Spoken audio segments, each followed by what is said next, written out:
વડોદરા મહાનગરપાલિકાના પદાધિકારીઓએ 2 વર્ષ અગાઉ 11 સપ્ટેમ્બરના રોજ પદભાર સંભાળ્યો હતો.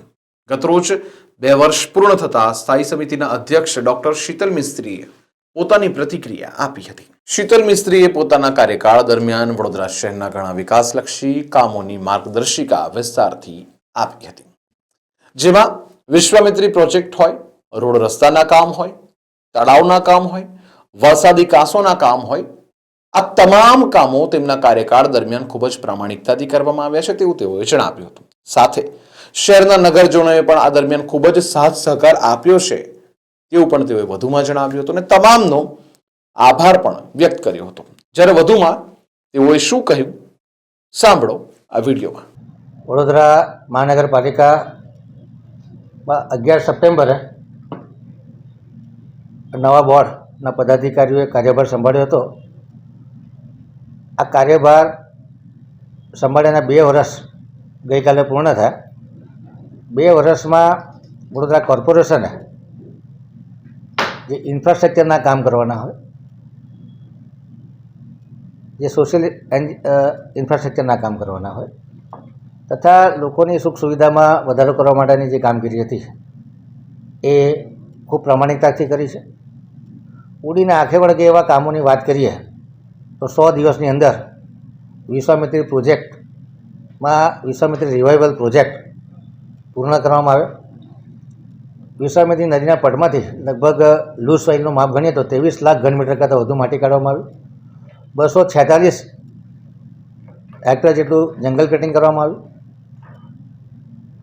અને વિશ્વામિત્રી નદીની કેપેસિટી જે 750 ક્યુમેક હતી એમાંથી 1140 ક્યુમેક કરવામાં આવી.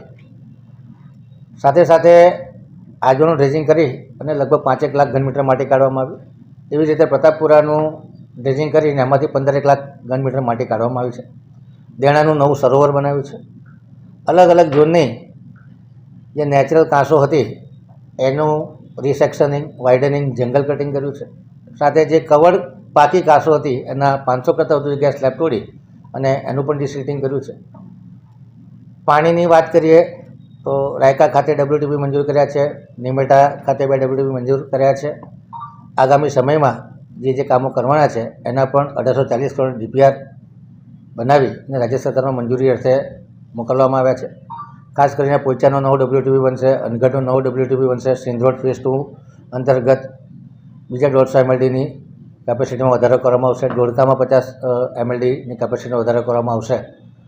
કપુરાઈ પાસે કેનાલ બેઝ 200 MLDનો નવો WTP બને એટલે 2050માં 1495 MLDની જરૂર પડે એ કામ આવનારા 2 થી 3 વર્ષમાં પૂર્ણ કરવામાં આવશે. એવી જ રીતે 660 MLDના STP કાર્યરત છે અને 510 MLD સુધીનું પાણી ઉત્પન્ન થાય છે. 2050 સુધીમાં આ રિક્વાયરમેન્ટ લગભગ 1000 MLDની આસપાસ થશે. એ પણ આવનારા 1-2 વર્ષમાં નવા જે STP છે, ખાસ કરીને આટલાદરાના 2 STP છે, કપુરાઈનો 1 STP છે અને છાણીનો STP છે, આને રિનોવેટ કરી અને STPની કેપેસિટીમાં વધારો કરવામાં આવશે.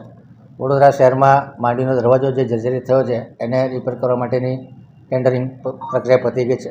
લાલકોટમાં એક્ઝિબિશન કમ મ્યુઝિયમ બનાવવાનું જે કામ છે એ પણ મંજૂર કરી દેવામાં આવ્યું છે.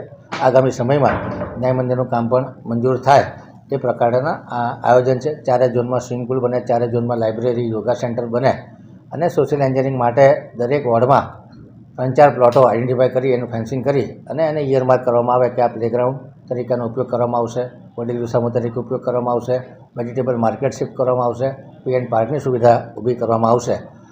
આ વખતે અર્બન યર તરીકે ગુજરાત સરકાર ઉજવી રહ્યું છે ત્યારે અર્બન યરમાં સિટીઝન એન્ગેજમેન્ટ માટે રાત્રિ before Navratri, Diwali, carnival, shopping festival આવા તમામ કાર્યક્રમો કરવામાં આવશે, જેથી કરીને મેરેથોન દોડ, માનનીય વડાપ્રધાન શ્રી નરેન્દ્ર મોદીનો જન્મદિવસ છે એના અંતર્ગત પણ ઘણા કાર્યક્રમો વડોદરા શહેર દ્વારા કરવામાં આવશે. ખાસ કરીને વડોદરામાં સ્પોર્ટ્સની ફેસિલિટી વધે, જેથી કરીને યંગ જનરેશનને પોતાની ટેલેન્ટ બતાડવાનો મોકો મળે. એ પ્રમાણે જે સ્ટેડિયમમાં નાના મોટા રિનોવેશન કરવાના છે, તો નવા સ્ટેડિયમ બનાવવાના છે, વર્કિંગ વુમન હોસ્ટેલ બનાવવાના હોય, કન્વેન્શન સેન્ટર બનાવવાનું હોય, અર્બન હાટ બનાવવાનું હોય, આ તમામ કામગીરી એટલે કે વડોદરા શહેરનો એક ઇન્ક્લુઝિવ ગ્રોથ થાય, લોકોના ઇઝ ઓફ લિવિંગમાં વધારો થાય, ઇઝ ઓફ ડુઈંગ બિઝનેસમાં વધારો થાય અને લોકોની હેપીનેસ વધે એ પ્રમાણે વડોદરા સાચા અર્થમાં સ્માર્ટ સિટી બને, ગ્રીન સિટી બને, સસ્ટેનેબલ સિટી બને અને રેઝિલિયન્ટ સિટી બને. ક્લાઇમેટ રેઝિલિયન્સ ઊભું થાય, સાથે સાથે ડિઝાસ્ટર રેઝિલિયન્સ ઊભું થાય, એ દિશામાં કોર્પોરેશન વડોદરા મહાનગરપાલિકાનો સર્વાંગી વિકાસ થાય એ દિશામાં કામગીરી કરીએ છીએ. વિકાસની સ્પીડમાં વધારો કરવામાં અમે લોકો સફળ રહ્યા છીએ. અત્યાર સુધીમાં 4,000 કરોડ કરતાં વધુ કરોડના કામ છેલ્લા 2 વર્ષમાં મંજૂર કર્યા છે અને કોર્પોરેશન જે છેલ્લા 10 વર્ષનો એવરેજ ગણીએ તો 600 કરોડનો કેપિટલ એક્સપેન્ડિચર કરતું હતું, એની સામે અમે 1,550 કરોડનો કેપિટલ એક્સપેન્ડિચર કરી શક્યા છે. એટલે કહી શકાય કે અઢી ગણી જેટલી વિકાસની સ્પીડમાં વધારો થયો છે.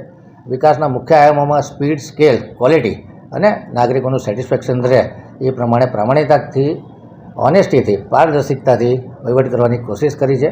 આ વખતે વિશ્વામિત્રીના કામ પછી વરસાદે વિરામ પણ લીધો, એટલે કુદરતની મહેરબાની અને માનવ બળનો ઉપયોગ કરી અને જે ઇન્ફ્રાસ્ટ્રક્ચર ઊભું કર્યું છે એના લીધે પૂરની પરિસ્થિતિ આ વખતે ઊભી નથી થઈ. આપણા સૌ માટે સદભાગ્યની વાત છે. આવનારા સમયમાં વિશ્વામિત્રી રિવર બેંક પ્રોજેક્ટ પણ સારી રીતે થાય અને જે લાંબા ગાળાના આયોજનો છે એના પણ એક પછી એક આયોજનો કરવામાં આવે. હાઈવેને સમાંતર બંને બાજુની વરસાદી કાંસ વાઇડનિંગ, રીસેક્શનિંગ કરવાથી આ વખતે પૂર્વ વિસ્તારોમાં પણ પાણીની આવક ઓછી આવી છે. વરસાદી પાણીની એટલે પાણી ભરવાની સમસ્યામાં ઘટાડો થયો છે. જે પરશુરામ ભટ્ટામાં જે પાણી ભરાયું છે એમાં નવીન ડ્રેનેજ લાઈન નાખવાની છે, એનું કામગીરી કરવામાં આવશે. એ રીતે જે તળાવ ઉંડેરા ઓવરફ્લો થયું એના માટે એને લક્ષ્મીપુરા તળાવ સાથે કનેક્ટ કરવાનું કામગીરી પણ મંજૂર કરી દેવામાં આવી છે, પરંતુ વરસાદને લીધે કામગીરી વરસાદ પછી ચાલુ કરવામાં આવશે. સાથે સાથે ઉડા દ્વારા એ જે લો લાઇંગ રોડ છે એને પણ હાઈટ પર લેવામાં આવશે. વડોદરા શહેરમાં જે કંઈ ખાડા પડ્યા છે વરસાદની સિઝનમાં વોટર લોગિંગને લીધે ઘણી જગ્યાએ ખાડા પડ્યા છે, એને પણ યુદ્ધના ધોરણે હાઈ ટેકનોલોજીનો ઉપયોગ કરી હોટ મિક્સથી, કોલ્ડ મિક્સથી, વેટ મિક્સથી અને રોડાચરોથી આ તમામ પેચવર્ક પૂર્ણ કરવામાં આવશે. જે જેટ પેચર મશીન છે એનો પણ ઉપયોગ કરવામાં આવશે. FBR ટેકનોલોજીનો પણ ઉપયોગ કરવામાં આવશે અને જે રોડો નવેસરથી બનાવાશે એનું કાર્પેટ સિલકોટ પણ કરવામાં આવશે.